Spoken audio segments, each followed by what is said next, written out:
Hello, friends. I'm Anderson Marchak, And I'm Ricardo Segura. and we are the Panel Bros. Welcome to the panel. Welcome to the panel. So, we've got a treat for you folks this week. We Boy, are do we. doing we are doing a movie that was quite emotional. It moved both of us in different ways, and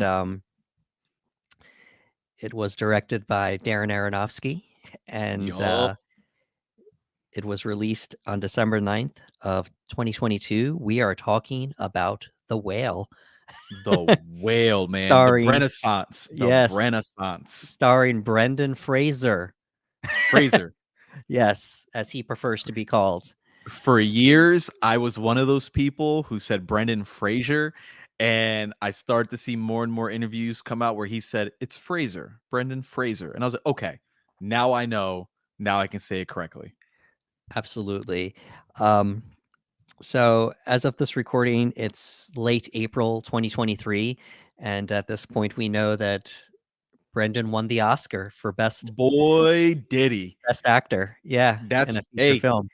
that was my pick, man. I was rooting for him so hard, Yeah. obviously because of everything he's gone through, and we'll talk about it when we talk about the movie, but the performance in this movie, mwah. Yeah, absolutely. It was worthy. And I knew that we had to get to it. We're both trained actors, great performance, got to get to it. But he's not the only person that shines in this movie, as we will get Nope. into. So, all right, so let's kick things off here.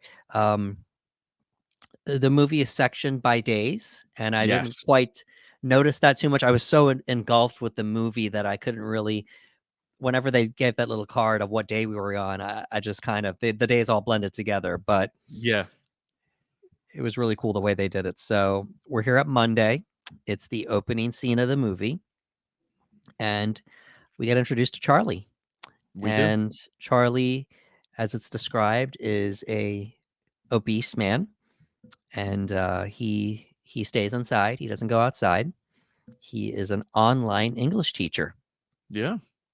and the caveat is due to his size, he keeps the camera off so the students don't see him, Yeah. and he wants to hide that look. We get introduced to Thomas, Hmm. who is a missionary for the New Life Church, and he wants Charlie to be saved. Yes, he And does. um, it's a it's a graphic opening scene. You know what we walk into after Charlie addresses the class, Hmm. and something happens which causes Charlie's heart to start murmuring, so to speak, and um, Thomas comes in and he just asks Thomas to start reading this essay, and we don't know why he wants him to read this essay. And Thomas reads his essay, and you know we have that situation there where it's like, okay, I feel better now, and then it's just like, hey, I dropped my phone. Would you mind helping me? And I noticed something with the framing of the camera. We kind of Thomas is just like, what did I walk into? You know? Yeah, like Thomas has no idea. And ironically enough, Charlie also doesn't realize who's at the door when he's having um the heart issues. He Right. just hears a knock on the door and he thinks it's someone who we'll talk about in a moment. And he's like, just come in. And Thomas walks in, and there's that moment of just like, what did I just walk into? It's a very shocking visual right away. Absolutely.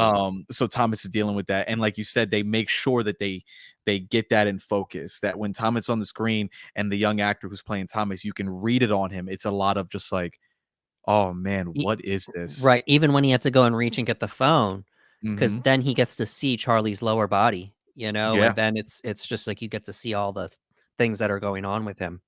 Yeah. So we're talking about his friend Liz, the nurse. So she's a nurse by profession, but she's also Charlie's nurse as well.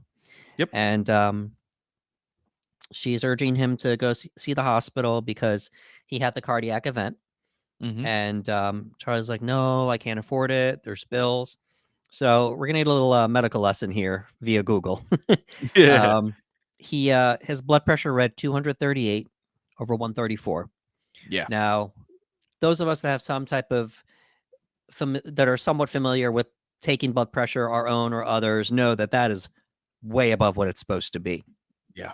And I looked on heart.org, And for those of you that aren't aware, so Charlie's read at 238 over 134. Your blood pressure normally is supposed to be under 120 and under 80. So 120 Mhm, over 80. That's normal. Elevated is anywhere between 120 and 129, still less than 80. High blood pressure, which is hypertension stage 1, is 130 to 139, and that's over 80 to 89. mhm, We have high blood pressure, hypertension stage 2.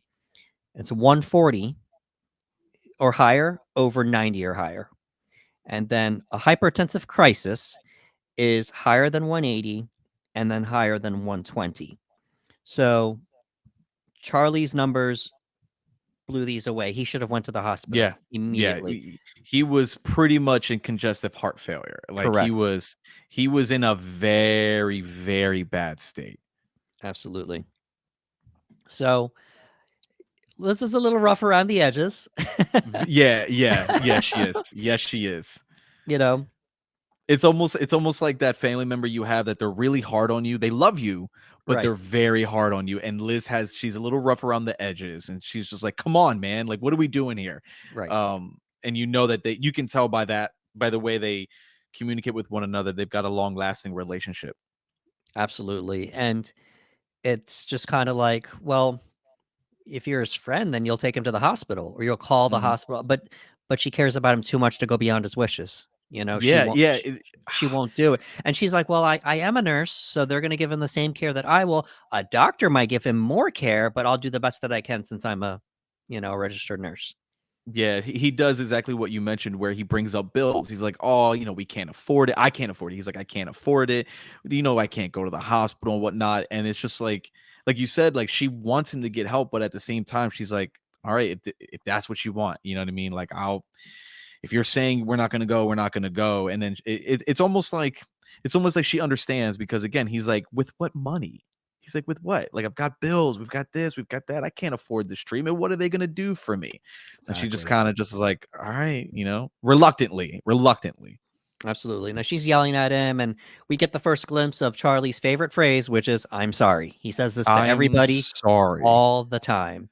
And there's a little joke that they make, and we'll get into the lines later, and they start laughing and because she blows up on him. If you say "I'm sorry" one more time, I'm gonna kill you. Yeah, So yeah, so they have this little tender moment where they're both on the couch and he's just like, "Liz," and she's not saying anything. They're just watching the TV.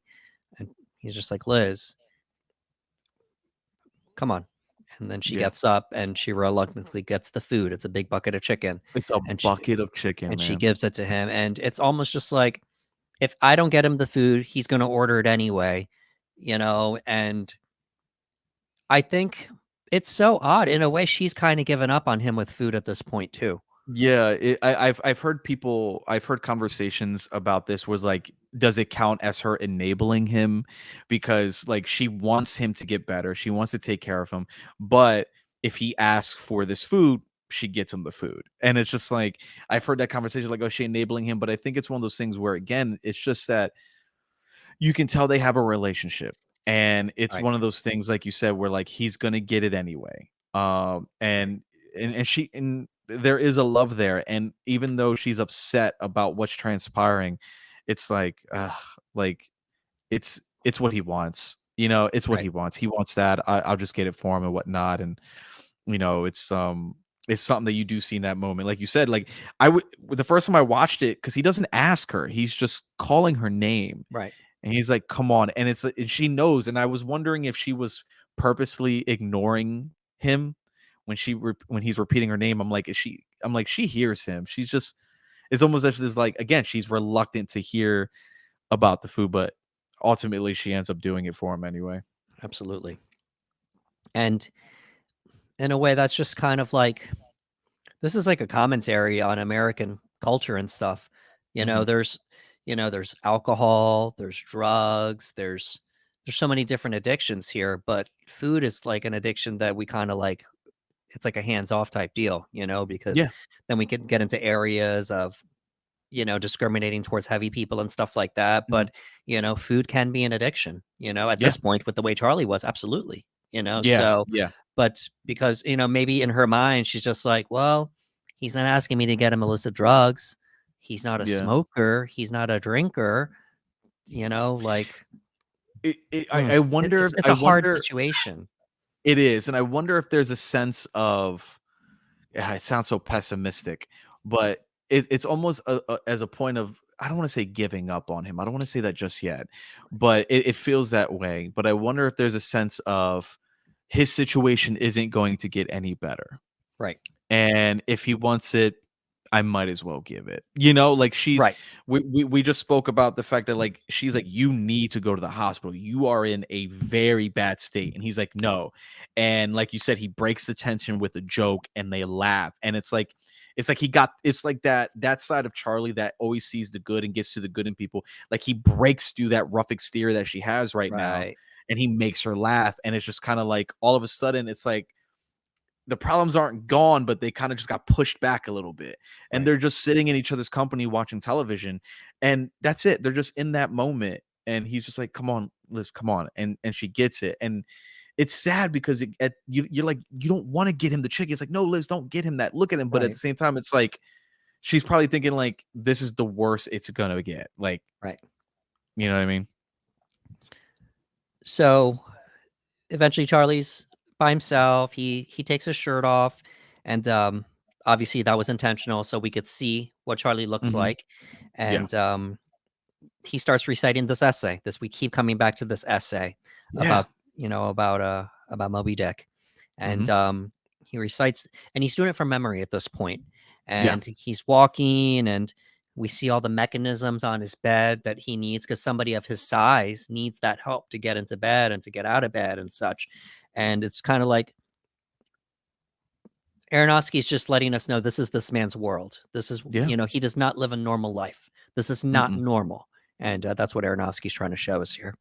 Yeah, and it's interesting because, again, it was what we would consider to be very minor things: turning off a Right. light, getting into bed, taking a shower. Like, we take for granted how easy it is for many of us. Right. And just seeing the idea of him getting into bed was a struggle, and the idea of him turning off the light, he had to create a contraption, like a long stick with a hook at the end, so that way he could pull the light. And it's things that, we don't really take into consideration because we're just so used to doing them on the daily. And like you said, Darren, it really wanted us to see just how something as small as turning off a light, laying in bed, taking a shower, how difficult it is for Charlie, that he does this every day. And, to his credit, he does alone. And it's a Right. massive struggle. Right. So that's Monday. We're already in it at this point. It's already been emotional quite a few times. Yeah. Yep. So we're now on Tuesday, Hmm. and we see Charlie. He's looking at some things online, and he's opening this drawer full of candy bars, and Yep. he's going back and forth on if he wants to eat it or not. So even while he's by himself, he knows what he's doing to himself, but he's like, I'll try to refrain as much Yeah. as I can. He's trying to show some type of restraint. And so he goes online. He does what I did. He looked up his blood pressure, Yes, he and did. it says can result in death if you Yeah. don't get any help. So you Yep. know what he does? He opens a drawer and he goes right back to eating because he wants to numb that pain of what he just saw with food. And that was a hard scene, and I know that it was a hard scene for me, and I know that there was a lot of people where that scene was very hard as well. Because, again, like you said, he's trying to numb that pain. And Mm, like you mentioned, with alcohol, with drugs, those are usually the forefront, right? When people talk about those types of right, addictions and trying to numb pain, like they say, "Oh, well, they drink to numb the pain, they drink alone to numb the pain." And you're seeing a guy who's essentially just eating a candy bar, and, in that in itself, having a candy bar here and then, no right, big deal, right? Just a absolutely. snack. But in that moment, like, that is a drug, because he is legitimately trying to numb himself. And it's a heartbreaking scene, man, because he sees the Mm, prognosis and he realizes, "Oh my God, this is more serious than I was anticipating." And he's just stuffing his face. And it's sad, man, because I think that at one point or another, we could all relate to the idea of wanting to numb pain. correct. and having our own vices. And I think I know I can relate to that. And so when that scene comes up, on the surface, again, it's just a heavy set individual who's upset and eating, but it's a little deeper than that. Again, we Yeah, all have had vices. I've had them to the point where I'm like, oh, I feel terrible. I'm gonna do this to mask it. So in right. that particular scene, like that hit a lot. Absolutely. So then we meet Ellie, his daughter, and Yes. the first thing she says is, "Does this mean I'm going to get fat?" Yep. It's the Yep. first thing she She says. There is no filter with this character Right, whatsoever. right. And time and time again, I mean, this is just that's the first thing she says. Yep. So we see that this is clearly a young girl that has a lot of issues. She's Mhm. mean to Charlie, she's mean to everybody around her, and we don't know why. We just know Mm, that she is, and kudos to your girl Sadie Sink because bro. she gets us by the end of the movie though. So, Yeah, because you look, know, Sadie, you know, most recognized for her role as Max in Stranger Things, has become a fan favorite in that show. So people obviously fall for Sadie Sink. They're like, oh, she's a sweetheart, right. she's a great actor. And then you see her in here, and within the Mm, first 60 seconds, you're like, whoa, which is great. That's fantastic. But it's immediately, just like you said, the first thing she sees when she sees Charlie on the couch is just like in disgust, like, oh God, is that what's gonna happen to me? Am I gonna get fat? right, Just so like just and you're immediately like, oh no. right, right. So Charlie's hoping to reconnect with Ellie, his daughter, Mhm. and um, he has not seen her in 8 years. That's how Yeah. long it's been. He they have a discussion about school and her failing and such, and he's like, "Well, I'm an English teacher. Maybe I can help you." And she's like, "I'm not interested." And he's like, "I can pay you." Yep. And she's just like, "How much?" And he tells her $120,000. She's like, "You're lying." He's like, "No, I save up because after rent and food and utilities, I put the rest of the money in the bank from Yep. teaching. I don't do Yep. anything else, and I've been saving up for all these years." And she's the only caveat is you can't tell your mom. Yep. You And can't because tell. he was gonna give her all of it. Right, Like, it's insane. He goes, "I'll pay you." And she goes, "How much?" 120. And she goes, "What?" And he goes, "You can have all of it. But like you mentioned," he's like, "The one thing is you just can't tell your mom." right. So Ellie's like, okay, fine, if you'll help me rewrite the essay, and he gives her a notebook to start writing in because he wants to hear her thoughts. Mhm. He starts.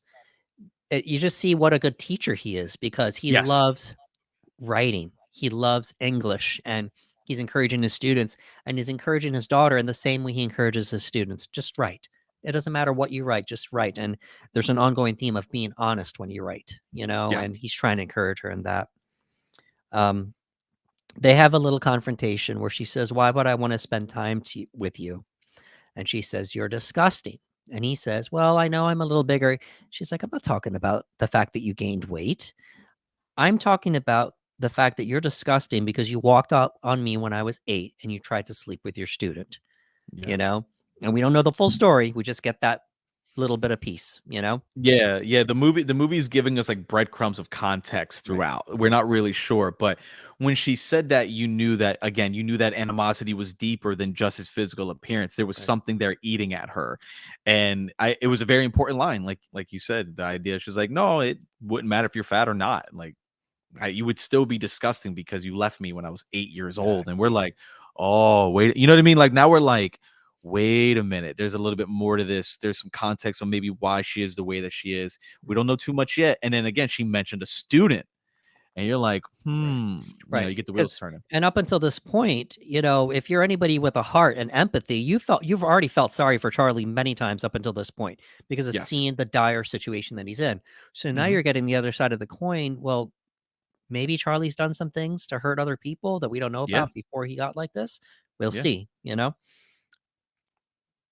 So, um, as sort of the way that there's like a goodbye type situation, um, she's like, stand up and walk over to me.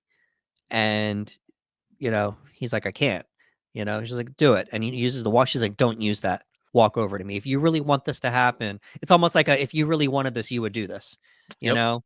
And obviously, he falls down, he breaks a couple things, she leaves, and even though we got a piece of the story, it's just like, why is this little girl so mean? Little girl, she's a teenager, but why is this girl so mean? You Yeah, know, dude. why is this happening? It's very cold, and Right, it hurts. It hurts because you can see how hard he's trying to connect, right, and that's why it started to really bother me because again, up to this point, as you mentioned, there's a lot of moments where we feel for Charlie, and it seems like he's genuinely a good person. That's how it comes right, across. And you knew that somewhere along the way he got lost. But based off what she's saying, like you said, there's a little bit more to this story. There's another side. And then in those moments, she's still being just so cold, almost heartless. right, And it's like, how can you see this individual who is your father and still have this type of animosity? right. And it's really heartbreaking. But again, we're still missing some pieces of information, but it's just hard to watch. Yeah, absolutely. Well, I mean, to your point, in a way, it's just like she just spent 8 years hating her dad. Yep. And okay, fine. I see that you're in a really bad situation, but that doesn't erase the 8 years of torment that I've gotten put through, but we don't know that yet. We don't Yeah. know the Yeah. extent. All we know is 8 years he left her, and then that's it. So, Mhm. and we'll find out how bad things got for her later on. So, here we go, Ricardo. Charlie's favorite food is pizza. Pizza, my boy. Pizza. It is his food order of choice. Right. And obviously delivery. So we get to meet Dan by Yes. way of just his voice. Just he drops the pizza off, and Charlie doesn't go outside until Dan drives off because Dan Mhm. can't see what Charlie looks like. He was like, oh, he leaves money in the mailbox. They never interact face to face, and it's like, oh, there's a 20 in the mailbox, and then you just hear Dan pause. You okay in there? Yeah. And Yeah. he's like, I'm fine. It's like, okay, all right, see you later. See you later. Yeah. It was interesting. It's that it felt like the outside world trying to communicate with Charlie because Charlie's so Yeah. secluded. And he's like, and it's so random, and you can see it on Charlie. Charlie's very taken back, and he's like, "Yeah, Mhm. I'm fine." And he's like, "All right, well, my name's Dan." And he's like, "Okay." And he goes, I'll see you later. Bye." And it's an innocent exchange, but as a viewer, especially after everything that happened with him and Ellie, it felt nice that there was someone being like, "Hey man, you okay in there?" Like I liked it. Right. He had already had a day, and it was just like somebody was nice to him at the end of the day. Yeah. And well, we're not at the end of the day just yet because Liz comes back, Hmm. and she finds out Ellie visited, and Yeah. she's like, "What are you doing?" She knows the whole situation. It's like, why would you choose now? And it's almost like maybe Charlie's like, I don't know how much time I have left Yeah. because of that. The cardiac event is what told him that like maybe he had planned this for a while. We don't know. You Hmm. know what I'm saying? We don't know. And Liz had bought him some meatball subs, Yeah. and she usual thing. Because Charlie doesn't get it from the couch, you know, No. hands him the food. She goes to the kitchen. She helps him. She helps him around the house when she can. So she's washing dishes for him. She doesn't realize Charlie's choking on the meatball sub, Yeah. and it's a very scary scene. She turns around. It's like, Charlie, you choking? And he's like nodding, and he's like coughing. So it was really interesting because Liz is a small woman. Small, Yes. very small woman, small in stature. And Charlie, you know, Brendan's already tall as it is, but then he's got this prosthetic on himself that makes him, big. So it's like, well, how is she going to perform the Heimlich on this person? And we saw it. Yeah. I don't know if that's medically accurate or not, but she found a way to perform it on him to get that food out of his throat. She's like, turn over, lean over, bend over here, let me push on your back. She was able to All do her it. weight, man. It She took just took everything. all her weight, and she was, like, driving her shoulder, and not meant to be funny, but it was almost like a football player trying to Right, bust through something, you know what I right, mean? Like, she right, was all her weight, and, right, it was sad because it's like, in those situations, I was like, "Well, how is she gonna help him?" right, And even something as, like the Heimlich maneuver, a life-saving thing can't be done. But she was very smart, and Smart. she used all of Right. her weight, Right, and she helped because him out. so the thing is as you know, with choking, you're not supposed to slap somebody in the back because that could send the Mhm. food down lower. Yeah, you The can lodge the it. the diaphragm is where the air is supposed to push, and then you push on Mhm. the diaphragm, and then the air, it pushes whatever's lodged in your throat out. So she was smart to think, "All right, I'm gonna get a stomach to be pressed up against the armchair, and then Yep. I will push on it. I'm not going to slap his back. I'm going to push his whole body down so Yep. that his diaphragm moves, that air. And she saved his life, She did. They've And even told people that if you're by yourself and choking, you can use a chair on your there midsection we because go. you have to be able to get it out. So, yep. It's great. And she cries, of course, Yeah. and she yells at him again. Charlie, chew your food like a normal person. You could have Yeah. died right in front of me. She's crying. And what does Charlie say? I'm I'm sorry. sorry. I'm sorry. I'm sorry. And And then it she leans down and she picks up the meatball sub. The rest, I mean, it's in the tin foil. She picks it up yeah. and she looks at it. She hands it back to him. She goes right back to washing the dishes. Yeah. And she like he says I'm sorry. She picks it up and she like almost defeated. Just it's okay.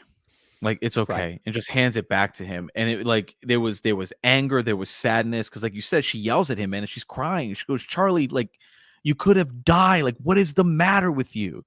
Chew your food, and it's just and Hmm. like I'm sorry, and it's okay, and hands it off. And again, you're in that weird back and forth where you want him to be better, she wants him to be better, but ultimately, like it already feels like the worst case scenario. And she's just Right. like, all right, it's fine, just Right. take it. Right. And she knows. She's like, well, just because he choked doesn't mean he's not going to want to finish his food. Yeah.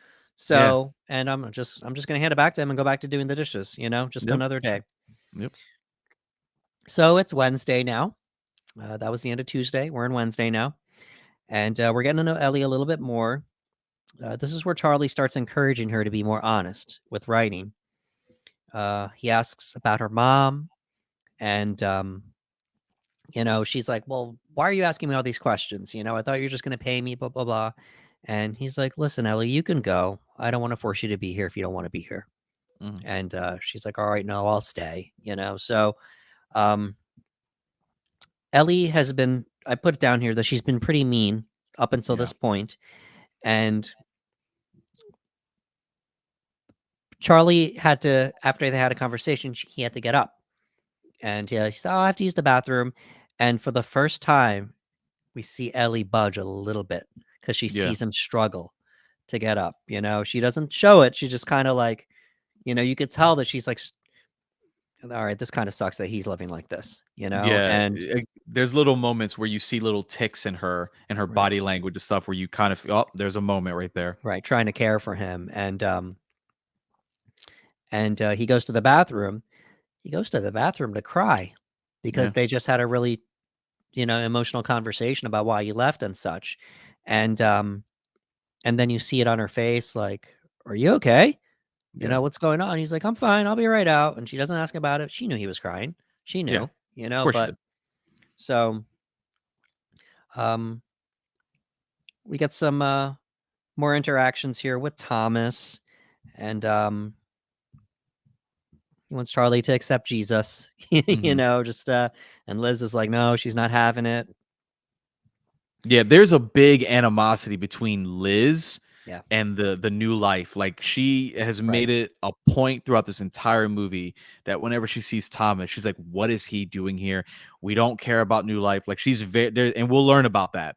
But yeah, Liz is not about Thomas. Absolutely. So, due to the fact of what's happening with Charlie, Liz brings Charlie a wheelchair.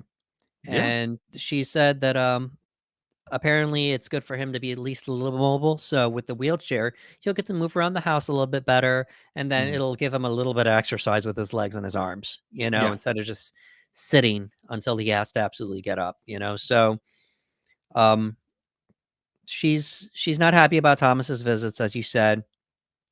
They go outside, they have a conversation.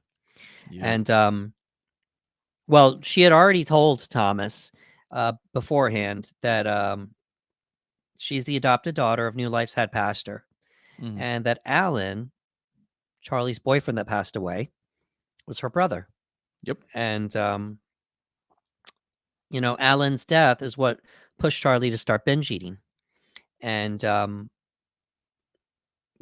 Liz is trying to tell Thomas, like, listen, it's too late. You know, this is what it's gonna be. And Yeah. you think that you're gonna save him. He doesn't need saving. Like, Yeah. thanks, but no thanks. And that night, we had another interaction with the pizza delivery guy, and he introduces himself. He says, "I'm Mhm. Dan. I've been helping you out for some time now." And then, Charlie just talks back to him. "Oh, I'm Charlie. All right. Well, Hmm. nice to meet you, Charlie." So it's just like Dan is like separate from all this other stuff that's Yes. going on. It's like he's in his own world. Yes. So we don't know what's going on with Dan. All we know is, hey, I got your food. All right, it's in the mailbox. All right, see you later. Again, I feel like it's the only type of positive energy that Charlie feels throughout this movie up to this point, because everything's very negative.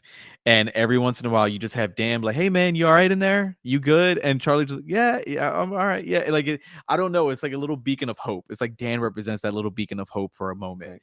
I look forward to hearing Dan come to the door and knock just to see how Charlie's doing. Right. It breaks it up because it's kind of almost like lighthearted every time Dan comes. Yeah, like it's So like you just see the door and you right, just hear like, "Hey, hey, it's Dan." You know what I mean? right. And it's like, "Oh, okay, cool, cool."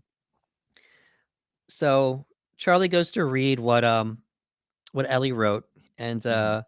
apologies ahead of time. I'm going to say a bad word here. So, um, she writes down, "This apartment smells.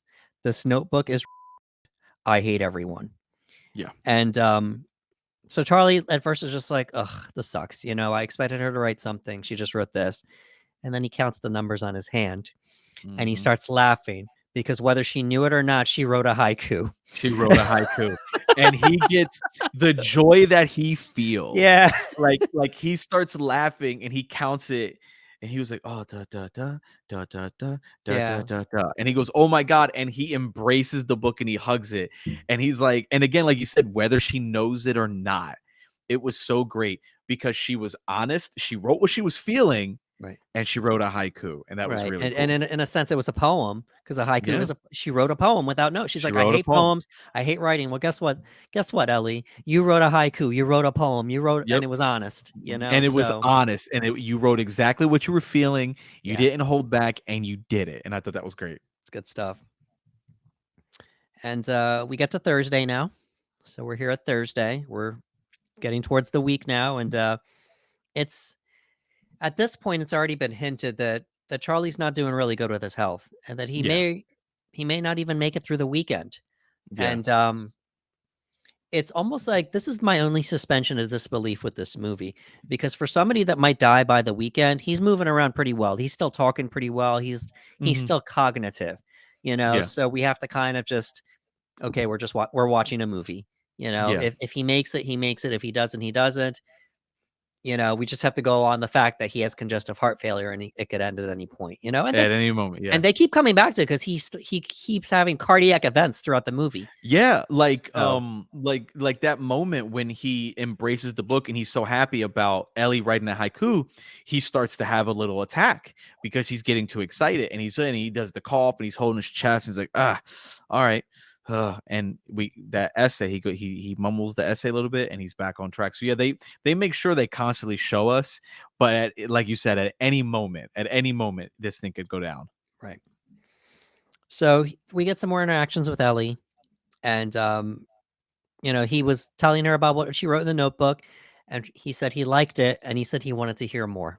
Hmm. So we got another interaction here where you know you don't have to be you don't have to be mad at the world, Ellie. You can just be mad Yeah, at me. Just be yeah, mad at me. And it was so sincere, because she's been so mad. He's just like, no, that's fine. Be mad, but be mad yeah, at me. I'm the one that hurt you. Don't try to punish everybody else for what I did by leaving you. And she finally breaks. She cries a little bit, you yeah. know, cries for what he did to her by leaving. She says, Charlie keeps telling her she's an amazing person. You know, he said, I tried, but you're an amazing person, Ellie. You're an amazing person. Fast forward a little bit. Ellie um, Oh, by the way, she goes to make him a sandwich, Yeah. and she's like, "Okay, but it's gonna be turkey, and you're not gonna get that much mayo." Like, it's almost like she in her sense, she's trying to do him a favor by feeding him, but not giving him too much food. She's like so Yeah. we Yeah. finally saw a little bit of empathy there in her own way. Yeah. So she crushes some Ambien into the sandwich, and Charlie passes out. Yep. And Thomas arrives, and then they start talking, and they start to bond over some marijuana.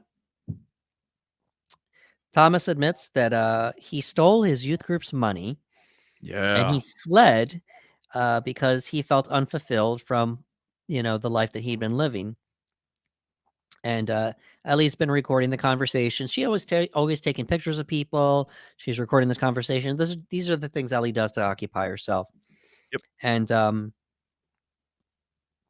Liz thinks that maybe she can get Mary to talk some sense into Charlie, Yeah. because Liz is just concerned all around. One, Charlie's not going to the hospital. Now he's dragging Ellie into it. It's like, you know, maybe Ellie's mom, Charlie's ex-wife, can talk some sense into him.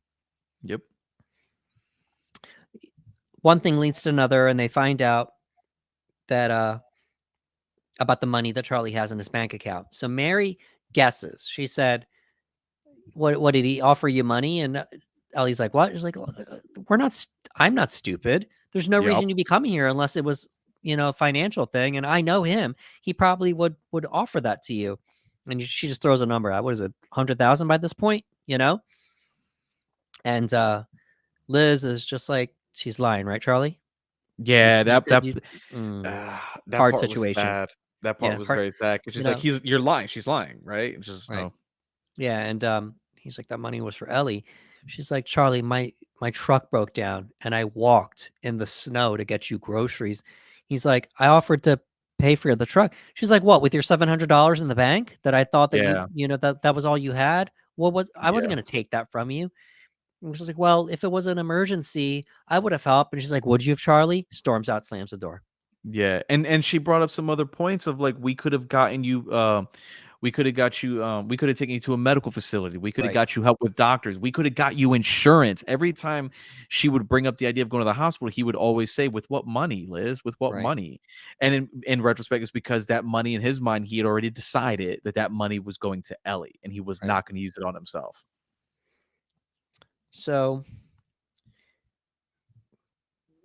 we get to find out that Ellie gave him the Ambien, and then she's getting yelled at. So, this whole blow up situation happens, and Mary's just like, Ellie, it's better if you just leave, so me and your father can talk. Hmm. So she leaves, and he goes on with his, "You're an amazing person, Ellie." Even Yeah, in the midst of all of this. he never stops reminding her of that Yeah. at all. He's like, "You are an amazing person." So Mary and Charlie, they're talking, they're reminiscing about their marriage, why it broke down. It's really emotional. And then we find out the whole story now. We found out Charlie left Mary and Ellie to be with Alan, and that resulted in a divorce, and him not being able to see Ellie, and we don't know why, but Mary fought for full custody. Yep. And was it to punish Charlie? He's like, well, you just wanted to punish me, and she's like, oh, you were glad to get away from us, because you wanted to, be with your lover, so to speak. And Yeah, it's insinuated she made it very hard for him right, to be involved in any way, shape, or form outside of a phone call. Like she wanted full custody. He could not see her. It's insinuated that she right. made it very difficult. And we find out she's an alcoholic, Hmm. because when they go to have a conversation, do you have anything? And he already knows what she's talking about. He's like, up there, there's a little something there, So, um, they did a really good job of making us want to hate Mary too, man. Like, The, because it's almost like, well, did she? Did Charlie really want yeah, to leave, or did she make it difficult for Charlie to get to know his daughter? We and don't really and know the truth. we don't, and that's what was so great about it. And it's that's why I'm like it's insinuated, but we don't necessarily know because from Ellie's perspective, when she says it, she goes, "You left, like Right. you left, you were never around. Why are you trying now?" And then you start to hear Mary and Charlie communicate, and you're like, wait a minute, was it Charlie's decision not to be around? Based on this conversation, it almost sounds like she didn't want him around because of what he chose to do. He chose to leave the marriage and go be with Alan, and it seems that that angered her because, like you said, he used the term, "You punished me. You just wanted to punish me." And so we don't necessarily know, and that's what's great about it, is that we have these two perspectives, right? And usually they say it's in the middle, like there's a gray area. It's usually the middle of the two truths that are being given to us right now, where we can decide, okay, it's somewhere, it's probably a little bit of both. Maybe Charlie could have tried harder, but maybe Mary also made it more difficult. We're not entirely too sure, but based off the conversation that they have, it's insinuated a little bit that maybe she went out of her way to try to keep him at as much a distance as possible. Absolutely. So, in the midst of the argument, and we're going to get to this in the lines later, but in the midst of the argument, um, you know, he has that infamous line, I just want to know I did one thing right with my life, Yeah. with my daughter, because I've messed everything up. I've messed everything else up. Such an emotional moment. They put it in the trailer. It was a great moment. And for me, one of the moments in the film where I just can't help but get a little emotional whenever I see it, when Yeah. they have this argument. It's and like you mentioned, they put it in the trailer, and I remember when the trailer came out and we talked about it, and I remember telling you, I said that line in the trailer alone hits very hard, and I have no context. I have no context to anything, but it's so raw. And then when you see it in the film, like you said, it's very hard to not get choked up in that moment because out of everything, like you said, he's lost Alan. He left his marriage to be Right. with Alan. It didn't work out. Now without Alan, he binge eats. His daughter hates him. Is again married. There's probably not a lot of love between those two anymore. And he's like, I just need to know I've done one thing right with my life, and it's her. And man, it's a gut punch. It's a big one. Yeah, absolutely. So later on that night, we get another pizza delivery, Hmm. and Charlie goes outside to he puts the money in the mailbox, and Dan comes in again. Hey, it's me, and it's just like, okay, just money's in the mailbox. Keep the change as your tip. Sounds good. And Charlie goes outside. He thinks Dan left, and he goes to get the pizza. And what does he see? Dan's just standing right there, Yep. and Dan's Just like, standing. just looks at him, and obviously Charlie's embarrassed for people to see him, Yeah. and it's not insinuated that Dan had a lack of empathy for seeing him. It's Hmm. just Dan couldn't believe what he saw. Yeah, it's almost like a Right. shock factor. Like you said, like we've seen how Ellie looked at him. We've seen how Thomas looks at him. Right. And we've seen, that look. And again, it's not necessarily a look of total disgust, or we're not entirely sure, but it's just of like in a shock moment. This is the first time he's ever seen Charlie, and this is the image that he sees. It's a lot to take in. Right. So because of that incident, Charlie feels bad. So what does he do? He binge eats. Yep. And it's a pretty disturbing scene, very Aronofsky, with people Yeah. doing something disturbing. He's shoving the food in his mouth. He's grabbing whatever he can from the fridge to put his extra toppings on the pizza, eats, eats, eats. And then, eventually he regurgitates into the little trash can. Yeah. And then Thomas visits again right after this happens. And, actually, before Thomas visits, he sends an email to the students with a lot of Hmm. profanity, telling them that forget about anything that's been assigned. Just write something honest. I Yep. just want to see something honest. And then Thomas comes in. He wants to visit Charlie again, and uh, it's just like he lets him know that he's going to move back home. Hmm. And it's apparently Ellie sent all the things that he said to his former youth group and family, and he was so upset that they wouldn't accept him back after he stole the money. Come to find out that they forgave him and they want to welcome him home. And he Thomas tries to preach more to Charlie. You can be saved. You can be saved. And Charlie kind of yells at him, and because it's just like,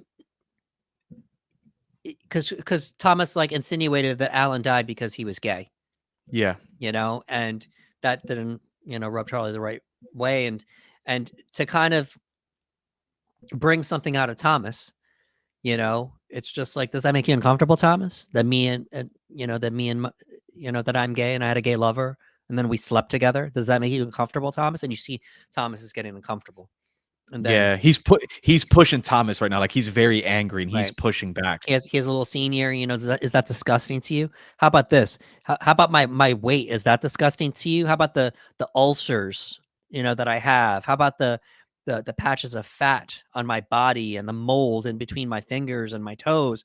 Is that disgusting? Am I disgusting? And then Thomas, he finally like bursts out, yes, you're disgusting. Yep. And um Charlie, he knew that he didn't mean it. It's like he wanted Yeah. to show Thomas that, like, stop being holier than thou because you're not. Yeah. You He know? he he broke him down a little bit. Right.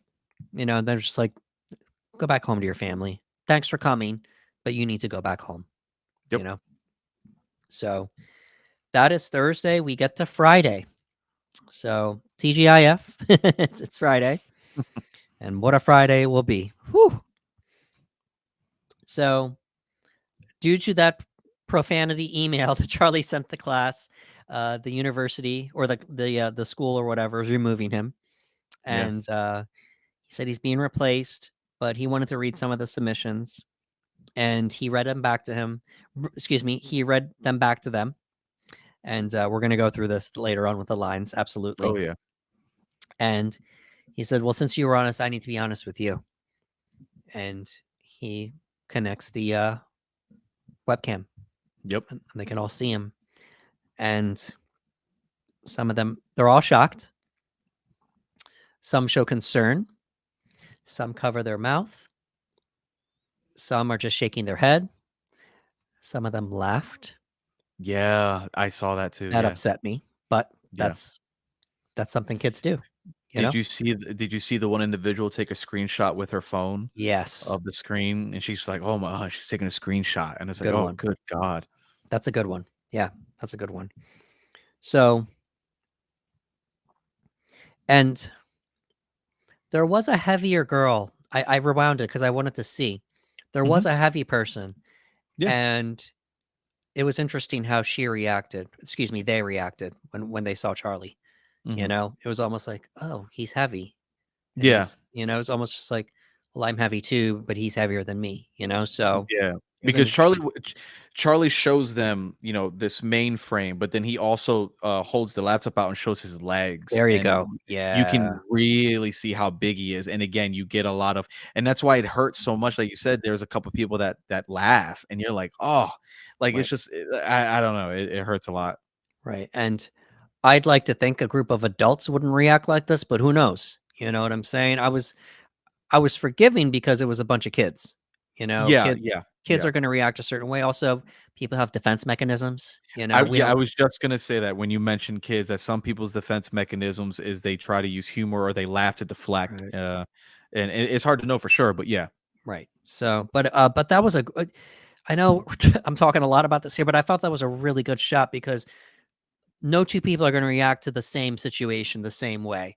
And we Yeah. saw a group of students all react differently. And I thought that was great, and in a dramatic fashion, none of these things matter. Your honesty is what's going to matter in life. And he throws the laptop to end the call. So, Yep. so Liz returns to comfort Charlie. His health is getting really bad. At this point, he's a mess. He's on oxygen. He's Yeah. sweating profusely. He doesn't look good at all. He's talking in a way that is scaring her, Right. where she's starting to panic. You can see it. She's like, "Hey, are you here? Like, what do you feel? Right. Are you okay? Like, do you remember where you are?" Like, there's a lot, and you can feel it. You're like, "Uh-oh, we're building to something." Right. And she kind of, well, she's cried a few times at this point, but she's like, I can't believe you're doing this to me again. Yeah. And it's just like, first I lost my brother, and now I'm gonna lose you. Mhm. Like, you can't do this, Charlie. So really heartbreaking moment. Ellie comes in and she wants to confront Charlie because of the essay he wrote for her, Mhm. and he didn't write her an essay. All he did was replace it with the essay that she wrote. That we find out Yeah. now that she wrote in 8th grade on Moby Dick, and Yeah, because that essay he kept going back to this whole time turned out to be Ellie's, and it's like, right. wow. Absolutely. So they're arguing about taking him to the hospital, and it's just like, Liz, it's not going to happen. And, when Ellie comes storming in, it's like, well, what's going on? And she just drops the line, he's dying, Yeah. he's dying. She's like, what? You know, Liz, leave, just leave. Charlie, I have to call an ambulance at this point. It's like, just leave. And she's like, all right, fine, I'll be outside, Mhm. So she leaves. They have this exchange. It's the climax of the movie. She's she's telling him, "No, I'm not going to forgive you for everything you've done to me, I'm just trying to make things right." And they're just back and forth, back and forth. It's really the music's swelling, they're going at it, and she's like, "You're being stupid. Like, I'm not gonna do this," and we're not gonna say the lines just yet. We're gonna save that for when that comes later. And it's just a really emotional moment. So she starts reading the essay. And then in such a dramatic fashion, he starts getting up from the chair Yeah. without the assistance because it's a callback to beginning of the movie where Mhm. she asked him to walk to her, and now he's finding the strength to do it, and just one step by one step by one step while she doesn't blink. She's reading the essay with Mhm. tears coming out of her eyes, and and uh and he makes it to her right in front of her, and she finishes the essay, and they both just smile to each other, and in a little bit of a dramatic moment we see Charlie lift off of the ground almost as if he went to the afterlife. And Mhm. we see a bright light, we see the beach, and apparently Alan's on the beach waiting for him. Yeah. That's my assumption. And at this point the movie's over. At this Yeah. point, I Yeah. I went to the theater to see it. Everybody, it Mhm. was a very small theater, but the people that were there, I could hear crying in the Yeah, audience. I can imagine. I was crying. I asked friends that that saw it. They said you could hear people openly weeping in the theater, and there were reports that you often saw people hugging each other Oh, wow, okay. at the end of the movie. That Yeah, embrace, yeah. like people just because it's just like there's just like a man. You don't know when somebody's gonna lead. You don't know where our lives are gonna lead us. And No, it's you such an don't. emotional um, experience. So that's it. So what were your thoughts upon what? Man. Let's do about your initial viewing and then Mhm. your secondary viewing when you got to Yes. watch it again, please. So, I remember watching the first viewing, I didn't get to see this at theater, so the moment it became available to, purchase at home, I purchased it. Didn't even rent it, I just purchased it, I Great, bought it. There's been a lot of chatter because I knew if anything, I was gonna get amazing performances based off what we had heard, and us, being into that, I was like, "Okay, I'm gonna get my money's worth regardless." And the first time I saw it, it is I don't even want to use the term roller coaster of emotions because a roller coaster would insinuate that you're constantly going up and down, up and down. Like there's high moments and there's right, low moments. This felt like cruise control of just pain.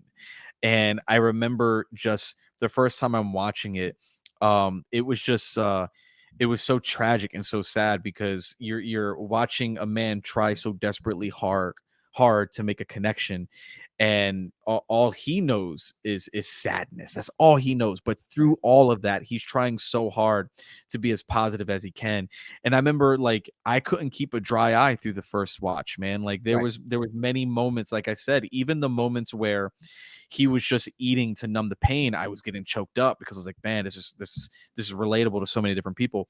And I remember just if I had watched this with a group of people, I still would have been just as emotional. I watched Right, this alone, and I just had there was no filter, there was nothing holding me back, and I just remember, sobbing by the end of this film. Like, it right, built and it built and it built, and by the end, I was just in complete shambles for many different reasons, for the performances, for Charlie, even for Ellie, for Liz, for everyone in this movie at some point or another, just brought it and, just broke my heart, man, and, for the first time watch, I got it. Like, I got it. Like, I felt like I understood um what the people who did enjoy this, why they enjoyed it the way that they did. This is one of those movies that I felt like was hit with a little bit of controversy. I feel like there were some people that did not vibe with it whatsoever, and then there right, were people that absolutely just loved what the movie was saying. I appreciated what the movie was saying. I appreciated great performances. I appreciated what Darren was doing. Even little things like the aspect ratio, something that many people might not take into consideration, but I like that tight feel of the film right. because it's almost that how Charlie feels in a very tight space. I love that aspect of the film. I loved how we see everything through Charlie's eyes. It's his home. Like, we never leave that aspect. It feels like the stage play. You know what I mean? Like, and Right. it's something that I took from it was that type of feel and atmosphere.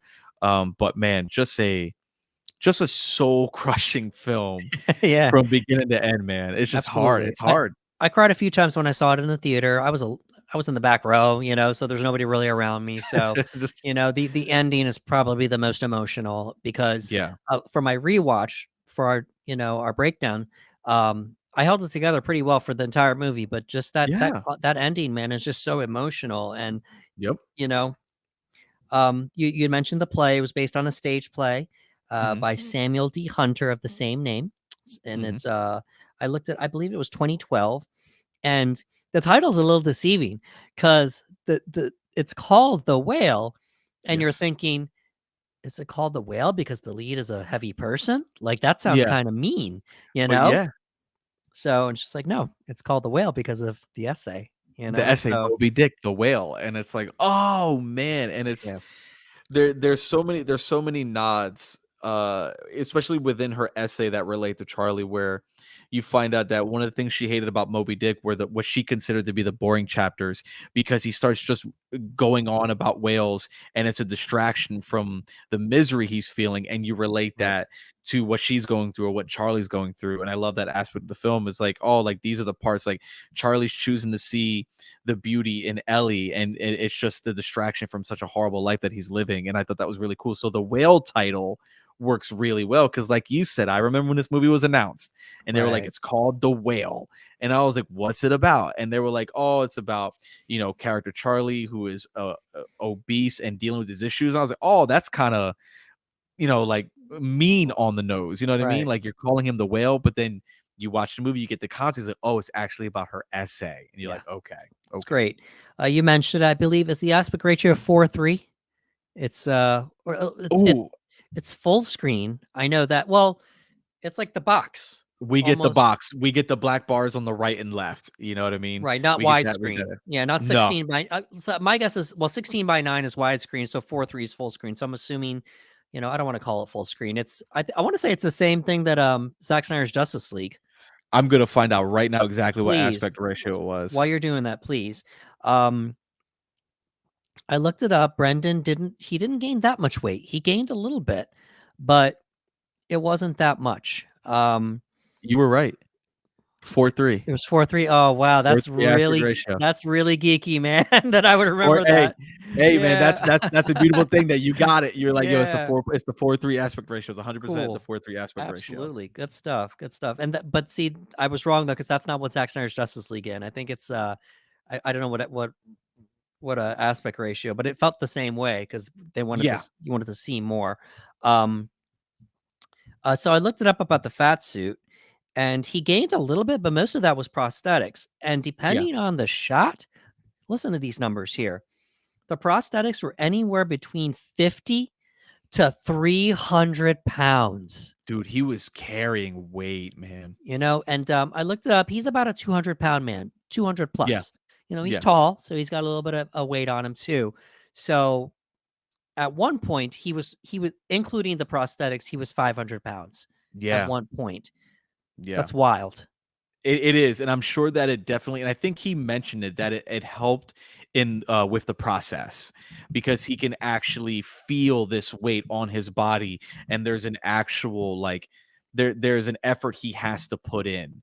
You Right. know, it's not like putting someone in, quote unquote, like a giant CGI addition where it would be weightless and now you have to mimic it. It's like, no, there's a real weight on Brendan. You Right. know, he's not a small guy, but now you're talking about nearly 500 pounds of prosthetics and whatnot combined with his weight, I should say. Like, that's a lot for him to carry around. Right. And then he went and did some research on how he should walk while he's, in this. Hmm.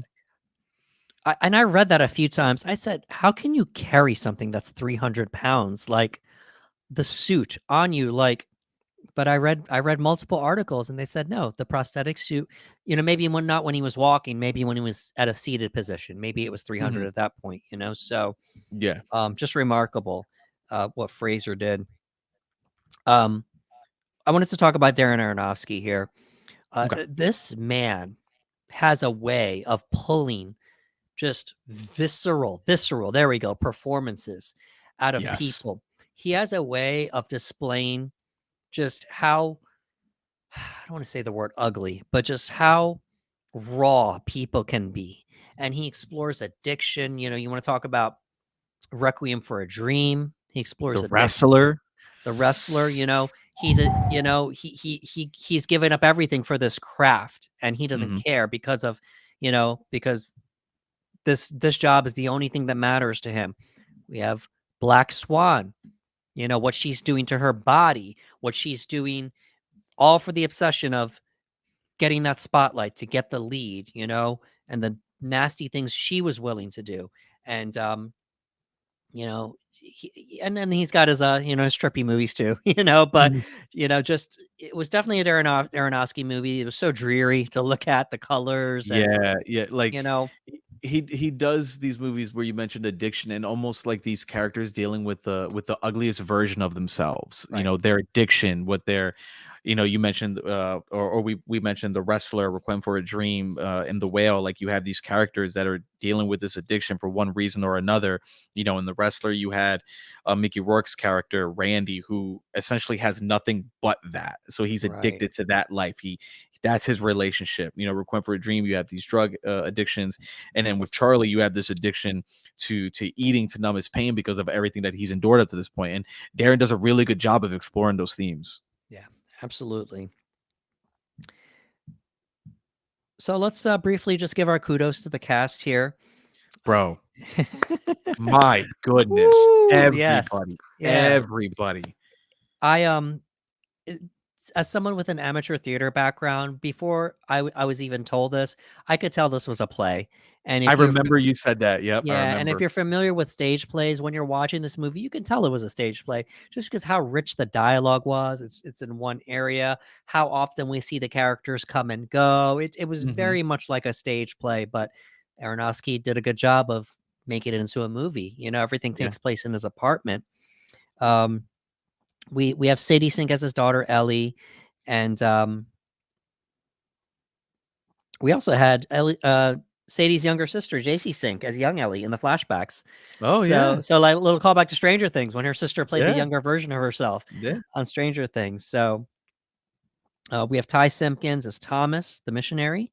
We have Hong Chow as Liz. Let's Bro, go. she listen, again, if y'all haven't seen The Menu, watch The Menu, but her She's performance in here, man, like, she's one to watch out for. yeah, Absolutely, absolutely, she's starting to get some of her flowers now because this performance was up there. absolutely. And as a matter of fact, I think she was nominated for Best Supporting Actress She for was. yeah. So that was really cool. Um, I looked in the notes. It said she's listed as Charlie's only friend. So Okay. that's of note there. We have Samantha Morton as Mhm. Mary, Charlie's ex-wife, Ellie's mom, Yep. and I can't pronounce it. It's I don't want to mess it up here.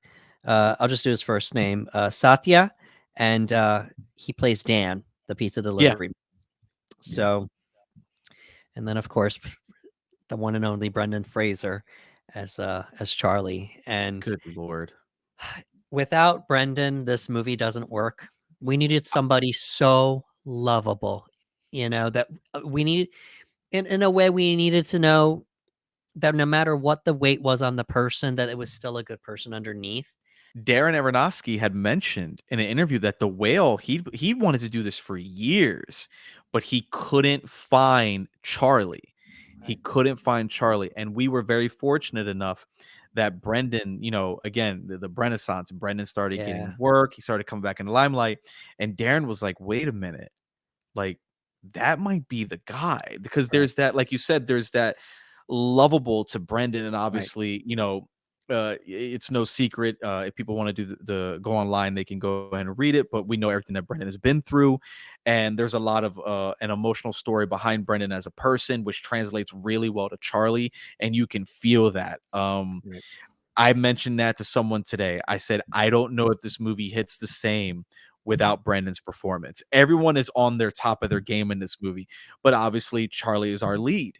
And I off the top of my head couldn't tell you, and this isn't a slam to other actors. There's brilliant actors on the planet, but there's something about Brendan and his performance and the rawness that he brought and that real emotion that he brought. I told people when I watched this movie that Brendan has this thing where even in scenes where he's not supposed to be in a sad state or in pain, there's still this hint of sadness and tragedy behind his eyes, and that can only come from a place where someone would have probably truly known that experience. And Brennan just brought it, man. Everyone did. Look, Sadie Sink was great.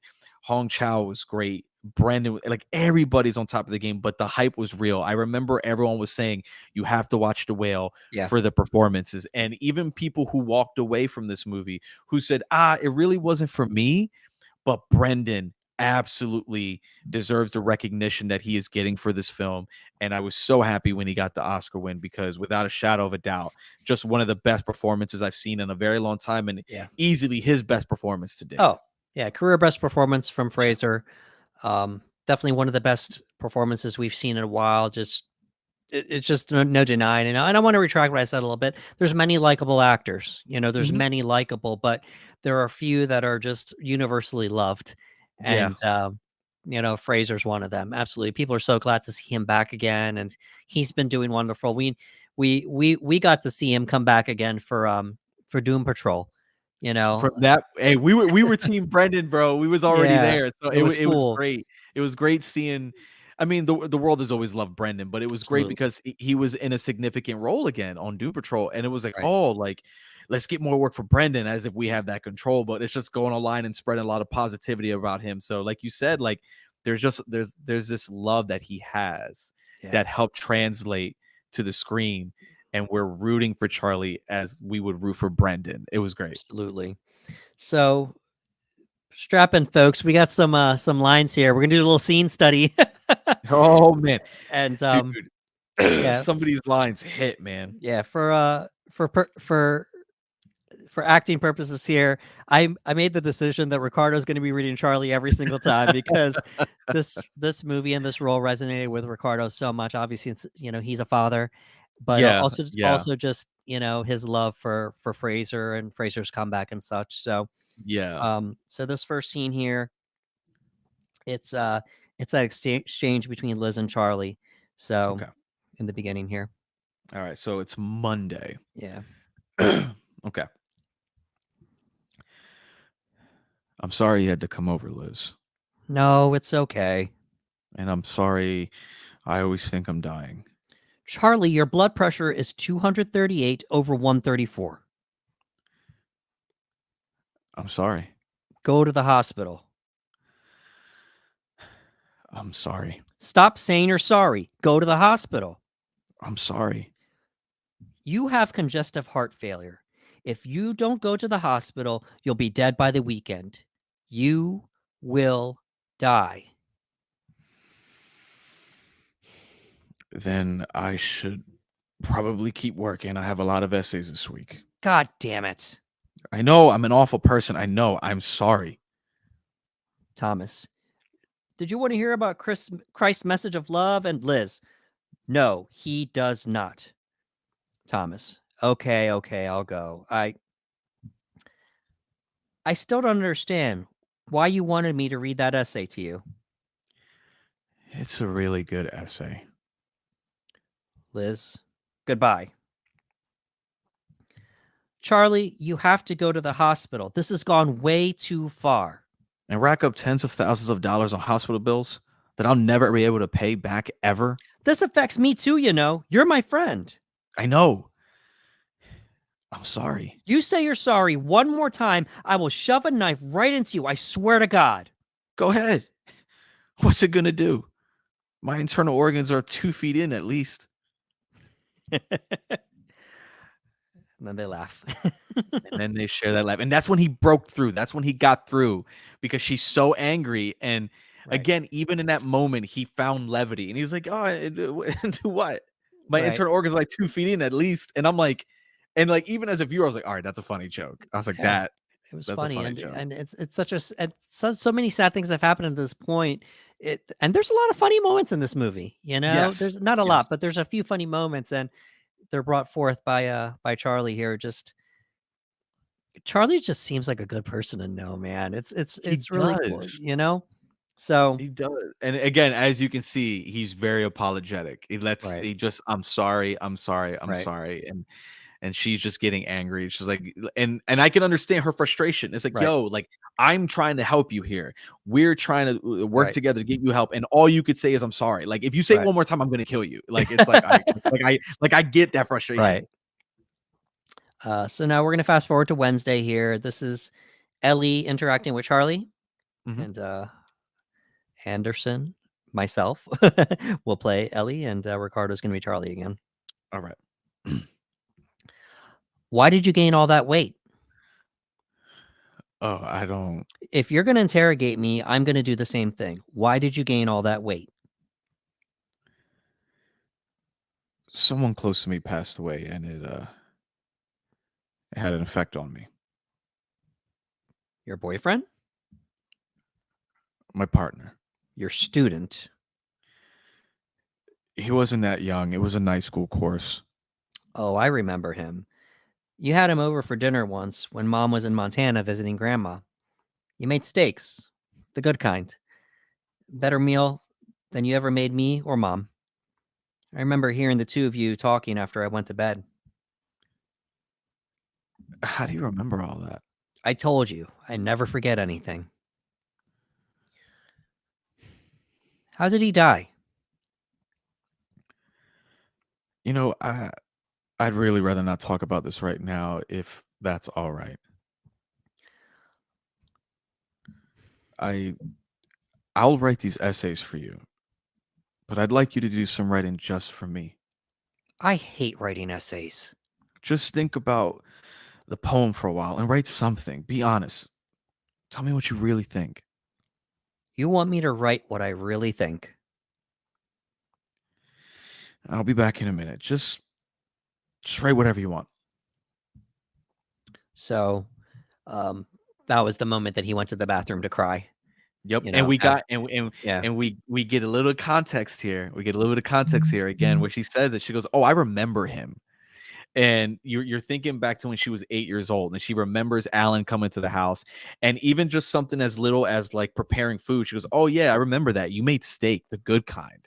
You right. know, like, you never cooked anything like that for mom and me, but, like, for Alan like, so already there's, like, there's I don't wanna say jealousy because that, that's your dad, but it's almost like you were already in a position where you valued him more than you valued us. You prepared a dinner for him, a dinner you would never prepare for us. You went out of your way to make the quote unquote good steaks. So you're already starting to feel this animosity. You're like, Right. oh, there's a okay, we're starting to get a little bit here. Alright, so this next scene here, Ricardo's gonna be Thomas, and I'm going to be Ellie. I'm just gonna play the women the whole time. That's fine. Okay. Okay, so I'll start with Thomas. I Charlie was interested in hearing more about my church. I brought some literature and I thought that Are you like a Mormon? no, I'm from New Life. Oh, that end times cult thing. It's not a cult. I'll tell you one thing I like about religion. What I like about religion is that it assumes everyone is an idiot and that they're incapable of saving themselves. I think they got something right with that. Well, I don't really. But what I don't like about religion is that when people accept Jesus or whatever, they suddenly think they're better than everyone else. They By accepting the fact that they're stupid sinners, they've somehow become better and they turn into a-holes. Uh, I don't really know what to say. I have some pamphlets. It's So it she it's lays into him and he doesn't know what to do.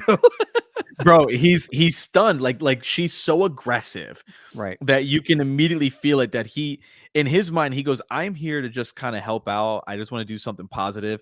And she's hitting him with just like bam, bam, bam. Like she's completely controlling this conversation.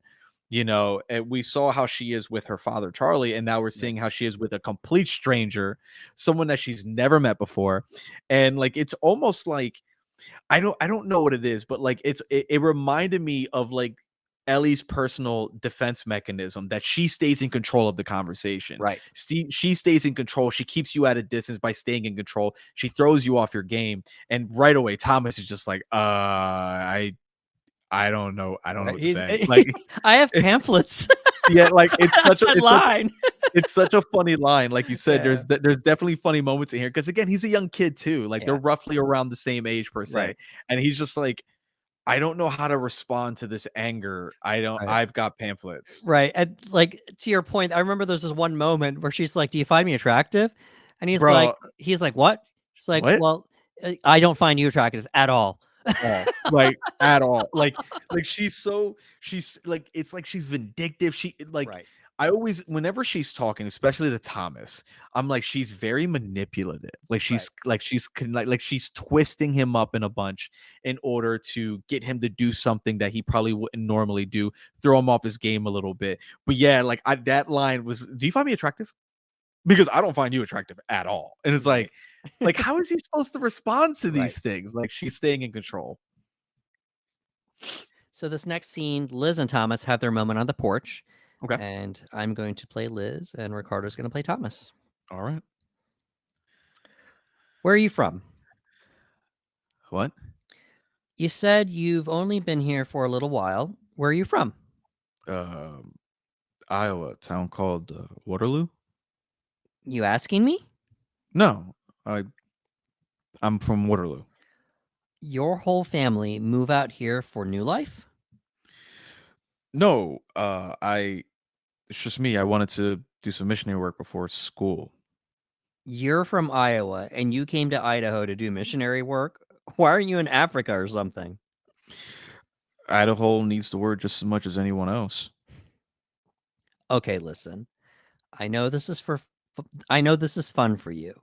You get to travel around, act superior than everyone else, and eventually you go home. Get some boring job, have too many kids. It all sounds great. It's God's plan. But there are other types of people. People like Charlie, for whom this amazing plan doesn't fit. So just stay away from him. He doesn't need this right now. I disagree. Excuse me? Sorry, he's refusing to go to the hospital. He's dying. What he needs is spiritual guidance. And you're going to give him that. No, God will. I see. My big brother excuse me. My big brother did some missionary work for New Life. Went to South America. Oh, Yeah. I was the black sheep. I refused to go to church ever since I was 12. Dad knew I was a lost cause, but not my brother. He loved New Life. He wrote me a letter a few months after he left. Told me he was tired and lonely, but he didn't want to come back home because he didn't want to get married. he didn't want to. Dad had set it all up, pushed him into getting married to this girl from the church he barely knew. But when he came back, he met somebody else, fell in love, started a whole new life. And Dad kicked him out of the church and the family. I thought he was gonna be able to get over all that religious stuff, but it was like a cancer. He couldn't shake it. He just caved in on himself, stopped sleeping, stopped eating, lost a ton of weight. One night, Charlie came home and he wasn't there. A couple weeks later, a guy was out jogging on a bike path near the river in Lewiston, saw something washed up on the shore, and that was Alan, the love of Charlie's life, and my brother. Oh, Yeah. Oh. To this day, my dad won't admit it. Told the whole congregation Alan's death was an unfortunate accident. Denied him till the end. I just I know you don't trust me, and I haven't known him for very long, but I really think God has brought me here right when Charlie needs it most. I just want him to be saved. That's all. You listen to me. He doesn't need saving. In a few days, he's probably going to be dead. So, what he needs is for you to leave him alone. I am the only one who can help him. You understand me? And Charlie hears that last part. And, Yep. And you know, he's like, "All right." Liz, so It's an interesting exchange because we start to realize what happened with Alan, where because he was gay, and you have the family in new life, and that pressure and trying to be pressured into marrying a girl that right, just happened to be at the new church, and probably being most likely being shamed for being homosexual and whatnot, right. and ultimately resulting in him taking his own life due to that immense amount of pressure and I don't want to say torment from his family, but just constant, Yeah, just and we don't find it out was until too later much. he jumped off the bridge. Yeah, We don't find that specific detail until later on, yeah, but yeah. yeah, it's very sad. Very sad. Yeah. And she says that she goes, "Dad just, pretends and tells people it was an unfortunate accident," just Right. denying it to the end that he might have had um some sort of connection to Alan's death with everything Correct. that was going on. All right, so we have some interaction here on Thursday, and Ricardo's going to play Charlie, and I'm going to play Mary. All right. How do I sound? That was the first time we've all been together in almost 9 years. You realize that? When Ellie was little, um, when we did that trip to the Oregon coast together, we laid on the beach. Ellie played in the sand. Later, I went swimming in the ocean. Last time I ever went swimming, actually. Very slowly, we begin to hear the sound of the ocean waves in the background. I keep cutting my legs on the rocks, and the water was so cold. And you were so mad that my legs bled and stained the seats in the minivan. And you said for days after, I smell like seawater. You remember that? You sound awful. I'm dying, Mary. F you. I'm sorry. F you. You sure? Yeah, for sure. Listen to me. I need to make certain that she's going to be okay. We cannot give up on her. You already gave up on her. You gave up on her when she was 8 years old. I wish I'd have been part of her life, Mary, both of your lives. Go to the hospital. You have money. Go to the hospital. We both know that money is for Ellie. But beyond that, I have to make sure she's going to be all right. That she's going to have a decent life where people care for her and she cares for other people. She doesn't have anyone else, Mary. I need to. I have to go. I need to know that I did one thing right in my life. We both did our parts. I raised her. You're giving her the money. It's the best we could do. Do you need anything before I leave? Water or something? All right. That's the end of that. Bro, when when So, Brendan hits that line, bro, when Brendan hits yeah. that line, It's like, I just need to know I've done one thing right with my life. It's like, Right. good God. He screams it at the top of his lungs. There's tears coming out of his face. The music is swelling, and then it just gets silent. And she just says, Yeah. "This is such a cold thing. We both did our part." You Yeah. know? I think it's the only time that we see Charlie almost have an outburst, like that Right. all that emotion is coming out at Right. once. And it's like he's trying so hard to just convince Mary, like, I Right. can't, this is all for her, this is all for her. And he goes, I just need to know that I've done Right. one thing And right with and my and he's not life. yelling at her. He's No. yelling because he's expressing himself. Yep. Right, right. Because Yep. if you I don't think Charlie really yells at anybody in the movie. He No. makes Thomas uncomfortable a little bit. People are yelling at him. As a matter of Yes. fact, everyone yells at Charlie in this movie. At one point or another, everyone has yelled at Charlie, but like you said, that's a very good observation, is that he's Yeah, not yelling at her. It's that raw emotion is just coming out, and he's almost upset with himself. Like, I just need to know I've done one thing right with my life. But there's this yeah, it's the hardest moment of dialogue in the movie up to that point where I was right. just like, all right, I'm a mess. I'm a mess. I would love to hear, how many takes that took and what was the Oh my process god. during that because, um, they put it in the it was good enough to put in the trailer, Yeah. so Yeah. Like and it's one of those performances where I'm curious if he did it very differently in each take. If it was just something like, because a lot of times with emotion, as you know, you can't fake that emotion. It has to be real. So in like whatever happened in that take, he was in it and he felt it, and it was just like bam, and there it is. You know what I yeah, mean? Like in this moment, there'd be no way in there'd be no way where I'd be able in right now to just be able to hit that exact same emotion he hit. Like it's right. like that, like he's in it, man. So like, yeah, I would love to know, how many takes, how many takes were really different. I'd be very curious.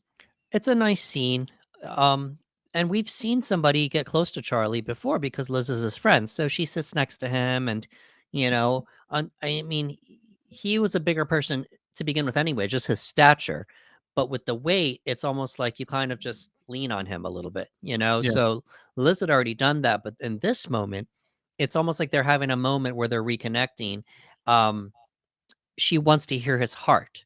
So Hmm. he's doing this, he's Yeah. because he doesn't wanna put his arm around her.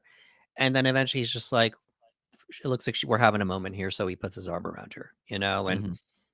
then that's when we get the flashback of the ocean and the beach and stuff like that, and, you know, at that point, she pulls away, Yeah. because it's too late now, and, you need to go to the hospital. And it's so funny, the only time he gets mad is when people tell him he has to go to the hospital. It's the Yeah. one thing he doesn't wanna do, Yeah. so He's so preoccupied. I was like, no, everything is happening the way it's happening now, and right, Ellie's gonna get everything. right, because if this does happen, the money the what because it's the money doesn't go to Ellie, Hmm. and it doesn't help her because if let's just say Charlie had gotten help, Hmm. he wouldn't have had this money. He would have Hmm. everything would have went towards medical bills, professionals, everything like that, Yep.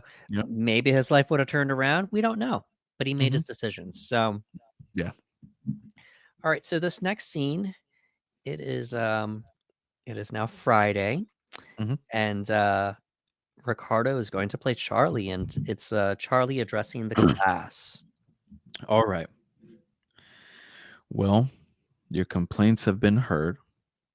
I've been replaced by someone who will no doubt have you rewrite and rewrite and rewrite, be more objective, less authentic, less you with every draft. But some of you saw what I posted, asking you to write something honest, and the things some of you wrote. Chrissy, you wrote, my parents want me to be a radiologist, but I don't even know what that is.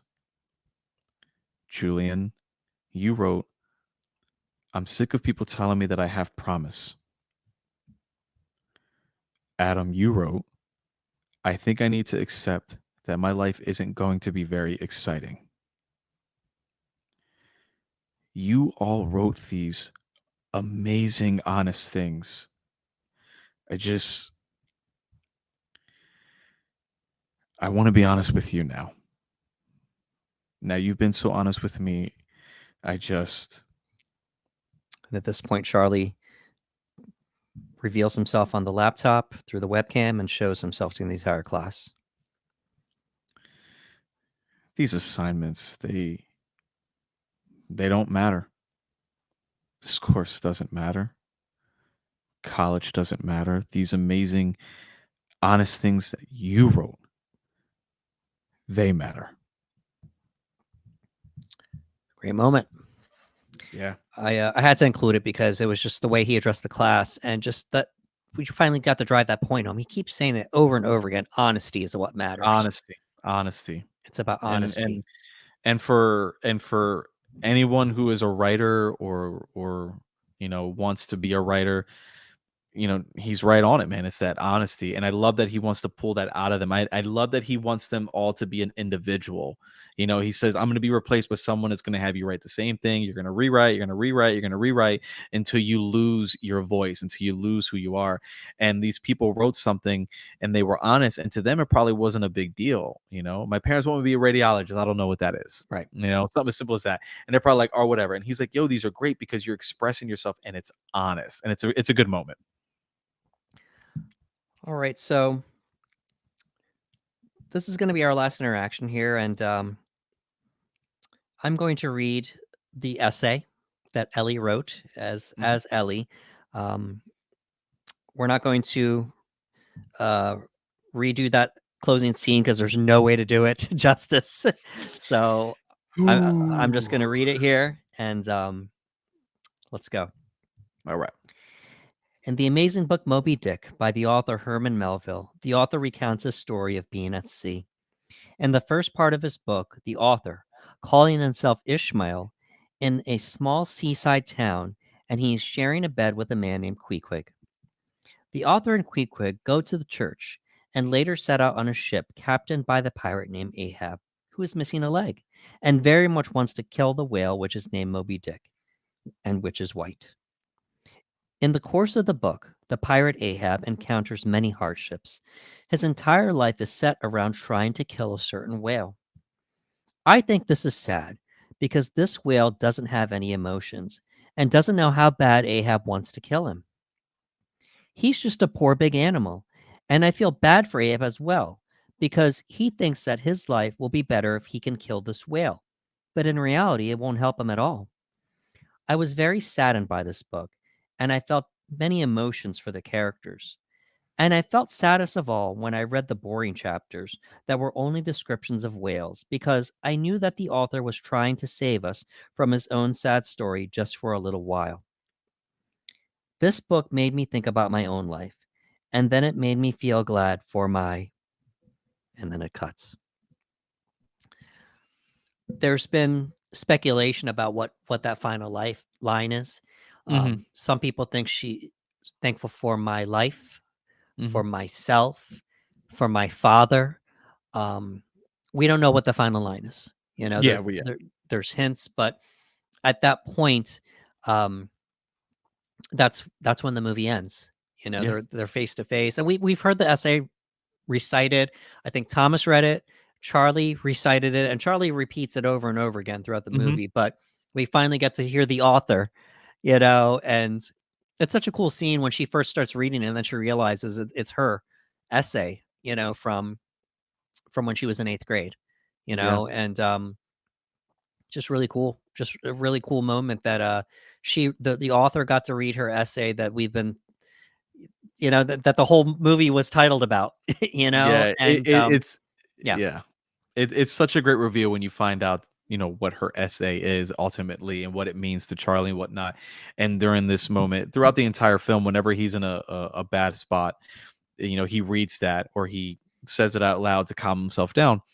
And at the end, as we mentioned, as she's reading it, he's beginning to get up from the couch. And there's a couple moments where her reading becomes more intensified the more he starts showing movement, and right. she's reading, and now there's more enthusiasm with the reading, and she's looking up and she's reading and she's Oh, looking up, it's and there's this wonderful. back and forth, and it's such a good moment, and she's like, oh my god.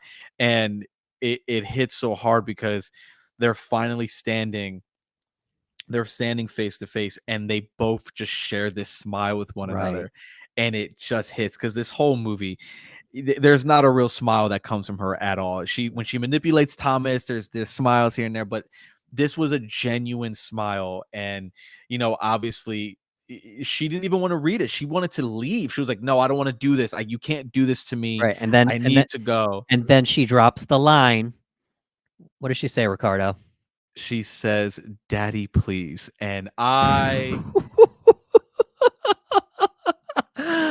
Oh was boy. gone. I was gone. I Because was gone. she's And you taught me something today. You taught me about that line Yes, delivery. I did. Well, the thing is she's been fighting with him the whole movie, and she's cried up until this point. We've seen Mhm. emotions from everybody at this point, but now she's just like, if you want to start repairing this relationship, you're going to do it by going to the hospital, so you Yeah. don't leave me again, Mm. basically. And then she's like, "Come on, Ellie," and then she just, "Daddy, please," and just the way she says it, just right to the heart, right to It the broke. heart. It broke because and again, we mentioned this a Right. little Right, earlier and, where yeah, alright, and to your point, yeah, let me get to that, I looked it up in the script, it said, "Dad, please." So Sadie Sink apparently, whether it was in the final draft or not, I don't know if she was or not, but if she made that choice, brilliant from that yes, young actress. She's in her early 20s, but that she was able to just, "Daddy, please," and oh boy. it it's such a good decision and choice. It's such a good decision because again, little things like that can change an entire conversation. And I didn't know that. So when you brought that to my attention, I was like, "Oh, that's so great that Yeah, her being as young as she is to be able to go, you know what? I'm going to go with this." And a lot of times that provides for the best dialogue in films is that people just they feel it and they go with it. right. And it worked really well. And as we mentioned, you and I had mentioned where it was almost in that moment like she reverted back to that 8-year-old Right. where she knows the pain of losing her father. She knows that pain of her father leaving her, and she's just trying to convince him go to the hospital. And she's like, "Daddy, please." And it's like she's that child again. And Mm, if anybody can hold it up to that point, I guarantee you at that point that's it. Like that's yeah, it. Like you're broke. like you're like you're dropping. Yeah, It's whether you over. have children or not, it's just such an emotional moment. Yeah, So obviously, Ricardo, you have 2 daughters, so that's yeah. gonna I, hit you a certain way, I was but I was beat. yeah, but I for was me, beat. just I like you said, I was watching the movie again, and I've held it together pretty well up until this moment when she delivers that line and the way she does it, and Sadie just what a great actress. She just delivers it so well. Just can't help but being emotional. Let's um let's start wrapping things up here. I I will say this because I had to take my notes. It kind of Mhm, allowed me to not get as emotional watching the movie because I had to mhm. be quote unquote distracted taking my notes and such. Um, but there's just so many brilliant decisions by all of the actors. Yeah. Throughout the course of the movie, there's pauses. Mary never wavers. She gets a little bit vulnerable when she puts her head on Charlie's chest, but for the most part, she just stonewall because she has to be because Mhm. of everything that he put her through by leaving them, Yeah. despite her decision to get the full custody. You know, Ellie breaks down a little bit throughout the movie here and there, until the final scene where she just lets it all go. Um, Liz, rough around the edges, but she's so lovable just Yeah. because of the way she's there for Charlie. And Thomas, he just, well, we thought he was fully innocent, and then we find out the stuff about him, Yeah. and just everybody's searching for something. It's everybody in a way, like Charlie said it, they're all just trying to be honest with themselves, and that's all Charlie wanted from everybody, just be It's honest with yourself, honesty. Yep. you know? So, um, without Brendan Fraser, this movie doesn't work. We could pick maybe one or two other actors, but because of just where he's at in his life right now and the things he's been through and the things we know about him, um, I would definitely say that he makes this movie definitely. I don't know. There's a couple others that Aronofsky made that I kind of like a little bit more than this, but Oh, for for sure. for recency bias, definitely in the upper half of his movies. Yeah, for So sure. if you could share your closing thoughts, Ricardo. Yeah, I agree. I think that we can all walk away from this and say, oh, there's probably other Darren Aronofsky films that we like more. Like I love The Wrestler. Yeah. But again, and there's amazing performances in there too. There's a duality to this film because again, in real life, we're rooting for Brendan and we're watching Brendan play a role in Charlie in that same position where we're rooting for him. And Right. it's special, it's unique. It's not necessarily something that, again, there are so many talented actors in the world today. And I just don't know if anyone could have had that same emotional connection to Charlie the way Brendan did. And you can hear it when Brendan talks about the film and talks about Charlie. You can hear it in how he speaks and how much he loved the role, and it translates on screen. I thought Darren did a great job capturing what he wanted to capture. Again, like you said, it felt like a stage play. And I love that aspect of it, so much so that when I was done, I kind of want to watch the stage play. I was like, I would love Yeah. to see this version on stage and see how well it translated to screen, because on screen it was fantastic. Again, everyone did their part. The choices in this movie just worked. You know, one of them was the one that you mentioned by Sadie Sink, just saying, "Daddy, please," when the script read "Dad," and I think that little choices like that can make a scene even greater, and that scene stands out because of that reason. Um, there was so much there was so much to take away from this film, whether you can personally relate to the characters or know other people who relate to the characters and whatnot, and just understanding what it feels like to feel so beaten down. Because at one point or another, all these characters are beaten down. It's not just Charlie. Like they're all going through something. They're all just trying to find something in their life to give them something to look forward to and be positive. You know, you mentioned Mary, like she's stoic, she holds on, and you can still feel that maybe there's still a love there. Maybe Right. there's still a love for Charlie because you know it wasn't her decision to end that marriage. Charlie was ultimately the one who left, and she still kind of puts up that wall. And I think that's something that a lot of people can relate to in real life. We put up a wall sometimes. We don't want to be vulnerable, and I think that the movie does a good job in showcasing that. Ellie also puts up walls. You know, Thomas, we don't realize it right away, but Thomas has a backstory. Thomas has a wall. He uses New Life as his wall, you know. And Liz is trying so hard to take care of Charlie, where sometimes we forget that she's human dealing with these emotions too. Right. You know, she's just taking care of him. So there's a lot to take away from this. I think that I appreciate this movie. I feel like if this movie had come out 15 years ago, I would probably have a different outlook on it.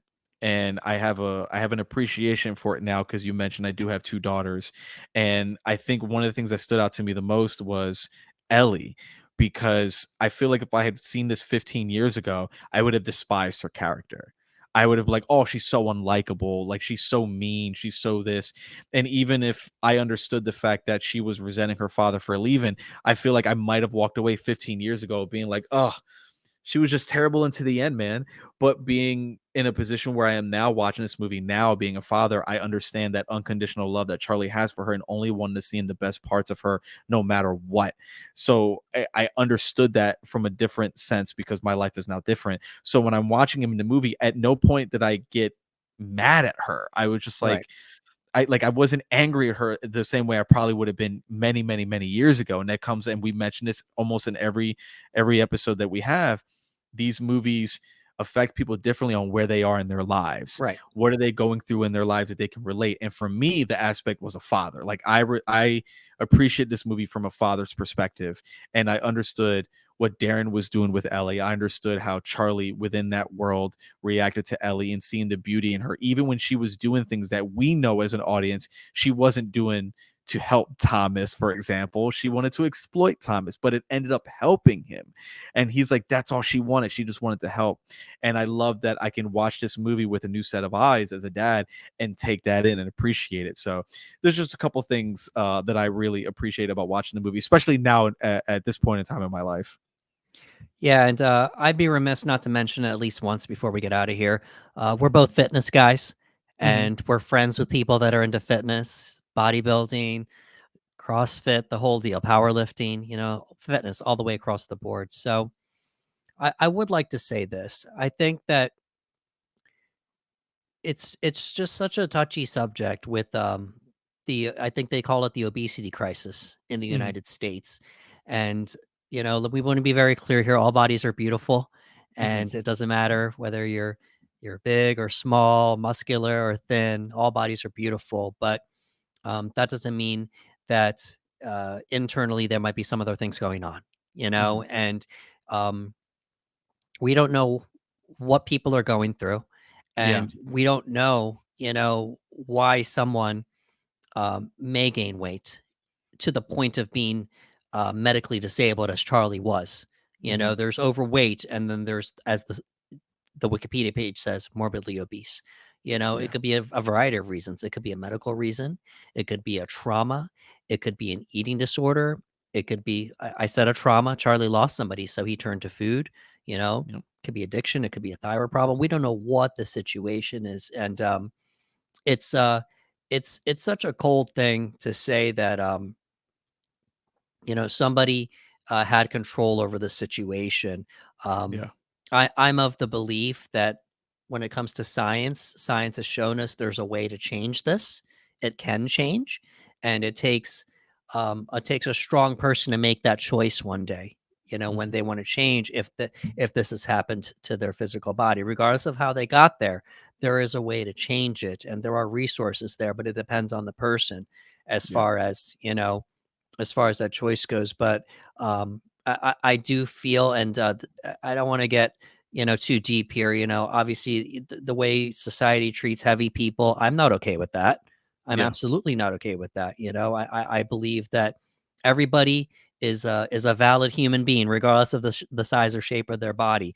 And what I got to take away from the whale is that we don't know what people have gone through as far as this aspect goes, and maybe we should have a little bit more empathy. That's why when Ellie was saying those mean and hurtful things to Charlie about his weight, it cut, because Mhm. she was saying what a lot of people are thinking sometimes when they see Yeah. somebody that size, Yeah. and I'd be remiss to just not mention that. So, at the end of the day, maybe we should have some empathy for people, because we don't know what they're going through, regardless of the situation. So, 100%. so, folks, that was our breakdown about Darren Aronofsky's The Whale. Oh, yeah. Oh, yeah. So, if you could please give us a like, a share, and subscribe on YouTube at The Panel Bros, we would appreciate it. We thank you for your views. We thank you if you're already subscribing. But if you're a viewer or a listener and you're not already subscribing, please do so. It's is supposed to help us with our reach, and we would really appreciate that. Also, as far as the comments go, how did you feel about The Whale? How did you feel about Brendan Fraser's performance? How did you feel about the content that was addressed in this movie? Please let us know in the comments below. Folks, for Ricardo Segura, this is Anderson Marchak saying thank you for coming to the panel.